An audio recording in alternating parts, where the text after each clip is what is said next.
Khudri. Berkata Abu Sa'id Al-Khudri, "Shalaina ma'a Rasulillah sallallahu alaihi wa ala alihi wasallam fi shalatil lail." Bahwa aku salat bersama Nabi di dalam salat malam. Kemudian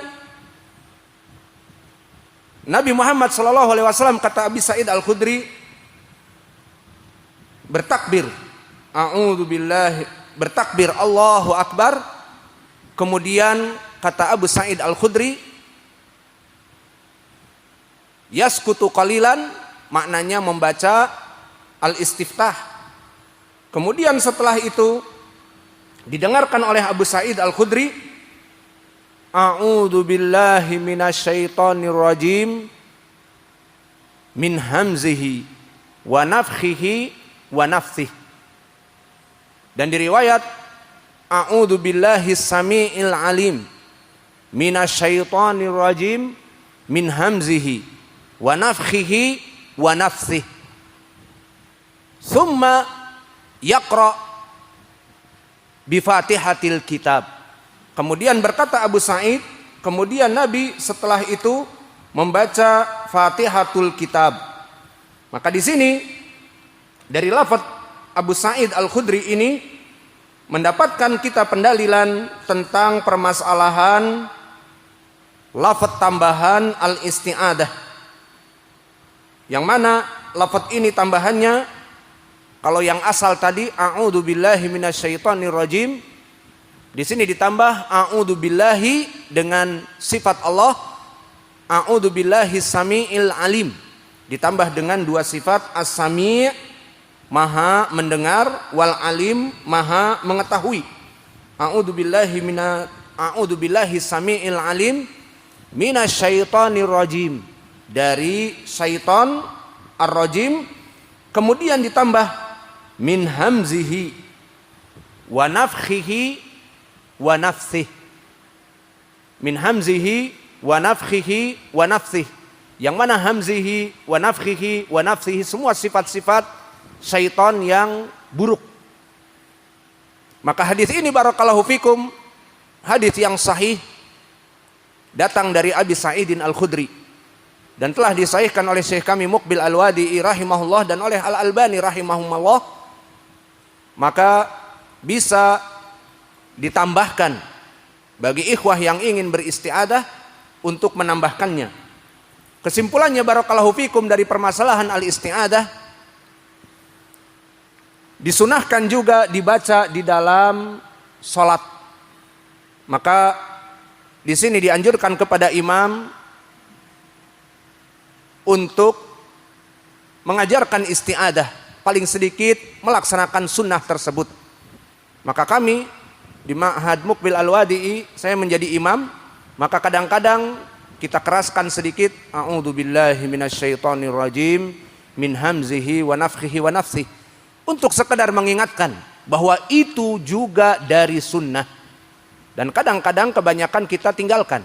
Misalnya untuk menunjukkan bahwa pembacaan al-istiadah di dalam salat sunnah dan mengingatkan saudara kita agar membacanya seperti itu. Maka seperti itulah dulu Nabi Muhammad sallallahu alaihi wasallam mengajari kaum muslimin di dalam salat. Maka di situ syahidnya di hadis Abi Daud ini, Abu Sa'id Al-Khudri salat bersama Nabi dan dia mendengar Nabi berkata, a'udzu billahi samiil alim minasyaitonir rajim min hamzihi wa nafthihi wa nafthihi, tsumma yaqra al-Fatihah. Maka dari hadis ini yang kita sebutkan tadi sahih, di sini menjadi pendalilan bagi Ibnu Hazm dan bagi Daud Az-Zahiri menyelisihi jumhur ulama bahwa isti'adah pun di dalam salat wajib karena Nabi membacanya dan didengar oleh Abu Sa'idin Al-Khudri. Adapun jumhur ulama mengatakan sunnah karena ada sharif, ada pemaling bahwa Al-Fatihah sebelumnya membaca al-isti'adah atau tidak. Maka di hadis Al-Musi fi salatihi dari Abi Hurairah muttafaqun alaih tidak disebutkan, dan hadis Musi fi salatihi kebanyakan dari rukun-rukun yang membatalkan salat jika tidak disebutkan. Maka inilah dari permasalahan al-isti'adah dan kita selesai padanya. Kemudian kita masuk kepada al-basmalah. Maka kalimat basmalah perlu diperhatikan berbeda dengan at-tasmiyah. At-tasmiyah maknanya bismillah, itu saja. Adapun basmalah, bismillahi ditambah dua sifat Allah, ar-Rahmani, ar-Rahimi. Maka perbedaan bismillah dengan perbedaan basmalah dengan sammilah, tasmiyah, maka beda. Maka oleh sebab itu, bagaimana jika kita akan makan? Kita membaca basmalah atau tidak? Siapa yang rada ngantuk? Itu. Indah kayak akhi. Ini. Antum mau makan membaca basmalah atau tasmiyah? Silakan dijawab. Baca apa? Mau makan? Basmalah. Berarti gimana? Bismillahirrahmanirrahim. Begitu? Katanya basmalah. Kalau basmalah, bismillahirrahmanirrahim. Kalau tasmiyah adalah bismillah saja. Maka sebelum makan hanya membaca tasmiyah saja. Mana dalilnya? Hadis Umar ibni Abi Salamah. Di saat dia makan bersama Nabi, maka Nabi mengatakan, ya gulam, sammillah. Makna dari sammillah fi'lun amr dari tasmiyah, sammillah. Maknanya bismillah. Sehingga dibaca bismillah saja. Bukan bismillahirrahmanirrahim dengan dua sifat. Adapun basmalah, maka dia dimasukkan kepadanya dua sifat. Dan fi'lun amrnya adalah basmil. Maka makna basmil adalah bismillahirrahmanirrahim. Maka pertanyaan yang kedua, jika kalian ingin menyembelih binatang ternak, apa yang kalian baca? Basmalah atau tasmiyah? Tasmiyah atau basmalah? Mana tidak ada suaranya? Bismillah, bisa minum. Tasmiyah berarti hanya cukup bismillah, tidak bismillahirrahmanirrahim. Mana dalilnya? Di dalam hadis yang muttafaqun alaih dari Anas berkata, kana Rasulullah sallallahu alaihi wasallam yudahi bikabshain amlahain fa wada'a rijlahu baina sahifaihima thumma dabahahu kabbara wa yusammi. Syahidnya dulu Nabi menyembelih dua kambing yang besar dan gemuk, yang putih. Kemudian Nabi di saat menyembelihnya yukabbir wa yusammi. Nabi bertakbir dan yusammi, maknanya membaca bismillah. Kalau yubasmil, maknanya bismillahirrahmanirrahim. Maka perlu diperhatikan kalimat basmalah dengan tasmiyah agar kita tidak rancu dan gagal faham di saat mempraktekkan sunnah-sunnah yang ada bismillahnya. Seperti tadi, mau makan di depan orang, bismillahirrahmanirrahim. Maka kita sambung, lanjutkan, alhamdulillahirabbil alamin, arrahmanirrahim. Karena dia membacanya panjang. Padahal di hadis Umar apa? Ya gulam samillah, maknanya bismillah. Dan begitu pun di saat menyembelih, membaca bismillahirrahmanirrahim. Padahal sunnahnya bismillah, karena disebutkan yukabbir wa yusammi. Al-muhim, itulah perbedaan istilah basmalah dengan at-tasmiyah. Adapun dalam permasalahan pembacaan Fatihatul Kitab, maka telah terjadi ikhtilaf di kalangan para ulama, apakah basmalah termasuk dari Al-Fatihah ataupun dia adalah pembukaan pada setiap surah. Alhasil terjadi ikhtilaf, yang ikhtilafnya itu kita katakan tidak yang itidad. Perkaranya bukan perkara yang sangat keras sampai mengharuskan di sini antara wajib ataupun sunnah, seperti permasalahan al-isti'adah di dalam salat, sunnah ataupun wajib. Maka ikhtilaf di sini ikhtilaf yang biasa saja, ikhtilaf al-ilmi. Kita katakan termasuk, maka kita baca basmalah. Jika kita katakan tidak termasuk pun, kita baca basmalah. Kenapa? Karena Al-Fatihah dari awal surat, maka dimasukkan bismillah. Sehingga keduanya tetap kita pakai.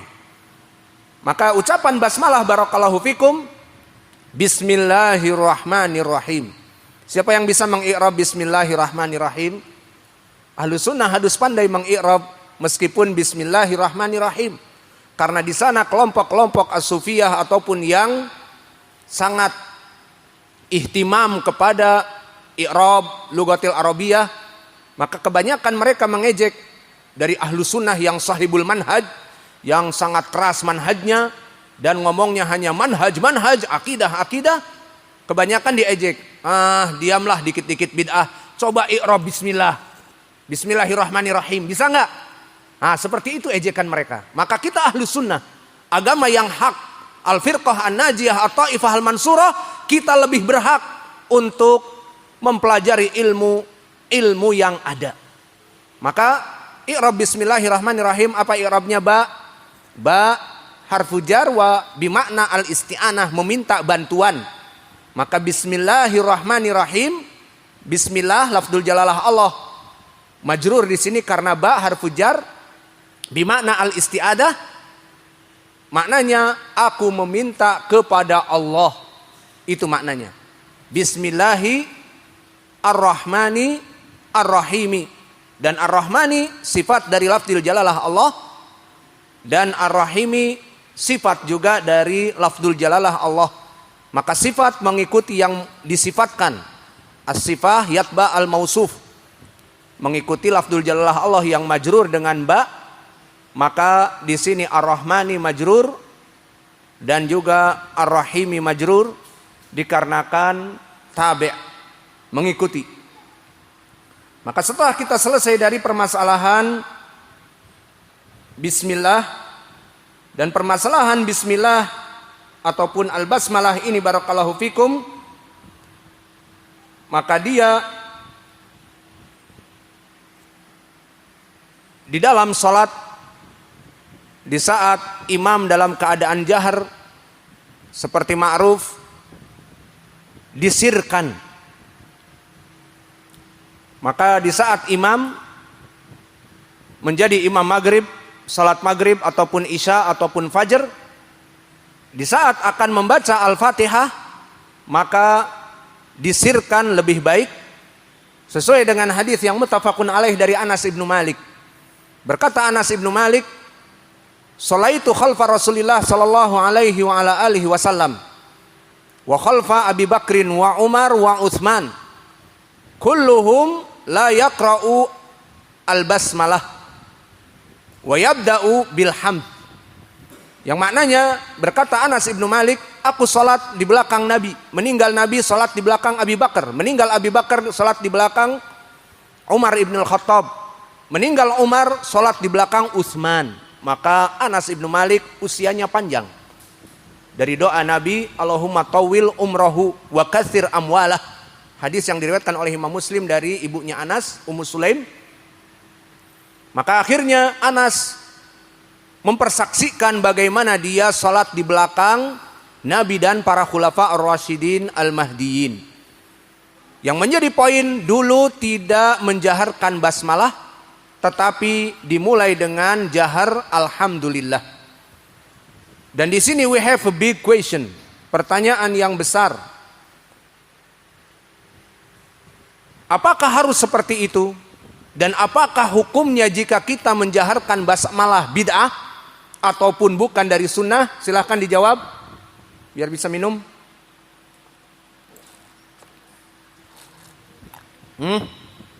Habis waktu.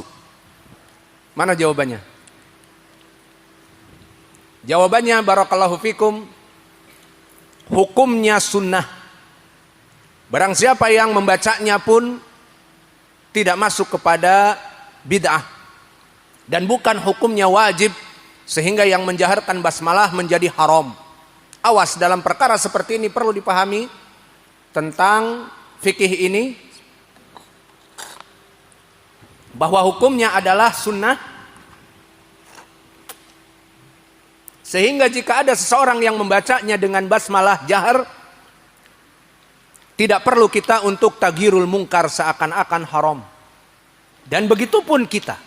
Di saat datang ke masjid awam, terutama masjid itu ma'ruf, dibacakan Al-Fatihah, afwan, basmalah,